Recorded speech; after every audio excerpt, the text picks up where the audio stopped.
show you what it sounds like after I put the exhaust on. Well, we've waited long enough for a part 2 for the exhaust system. Welcome back to Black and Blue Garage, and I'm going to continue building on this stuff.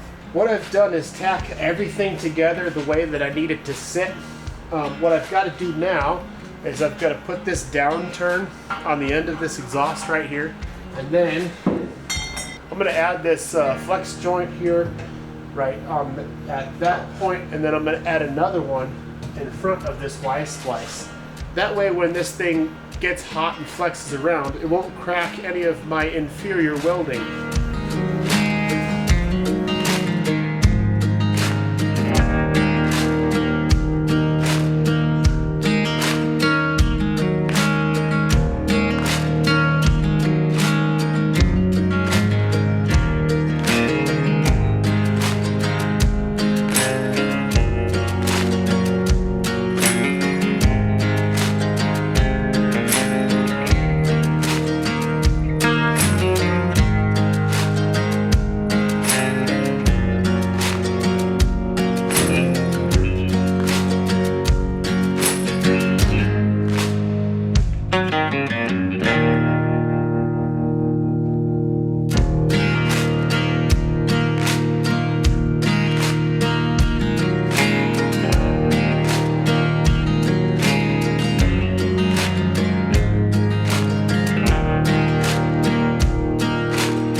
So I want to show you something, because you've heard what this sounds like before.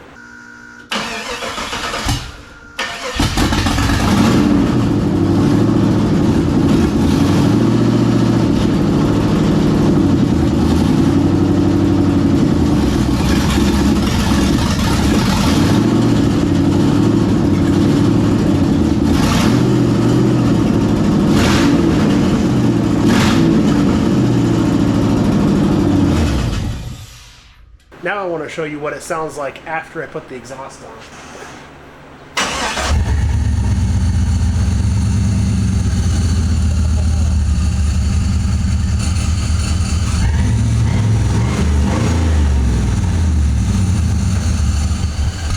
Getting some chattering. I don't know if that's the steering pump or the idler. It's getting some chattering up here. I don't know if that's the idler or if it's the steering pump. But I'd like to know. The good news is that we're charging at 14 volts. So the alternator's good. The alternator circuit is good. Oh yeah, that's the idler. That's really bad. Not hitting my thermostat housing, so that's a plus. With the O2 sensors plugged in, and everything's doing its job. I have a little leak right here, but that's I can fix that. I'll cover that somehow.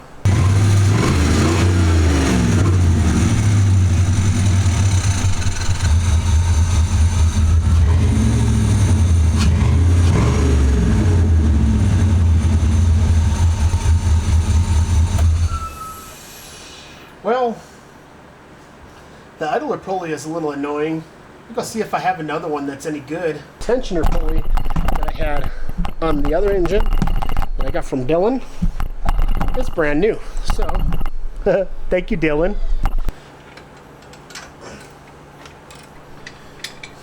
Yeah, that's enough of that. These two are kind of a different style because this nut in the middle sticks out a little further than this one. So the bearing in the idler is good. It's this piece that's different. I think this is the stock one. This is aftermarket.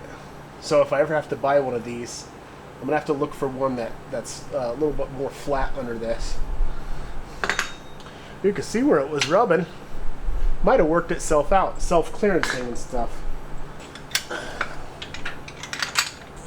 Choose wisely when you choose your accessory setup, because you're going to have to replace your belt at some point, and it makes it a lot easier if you don't have to remove a hose or any of that nonsense.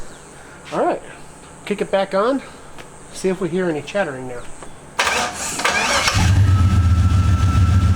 Much better. I can actually talk right next to the engine. Unless the gauge is lying to me, the coolant is at 160 degrees right now, which is a-okay. A little bit below operating temperature. I'd like to see at least 180 just idling. That means that if I'm out in the desert, 200 might be max, and I'll have to get the fan hooked up, and there's a bunch of work to do. I need drive lines, I need to build the front axle. I'm a little confused at something actually, because this coolant tube on top to what I thought was the exhaust coolant tube is not as warm as the bottom one. So I also have a water leak. But I'm kind of curious, maybe I have that backwards. OEM thermostat is 190 to 210. The reason I'm freaking out is because the thermostat's not even open. I hadn't even thought of that because I'm special. So at 190, I'm gonna see if this thing opens up, and if it goes up to 220, I'll shut it off.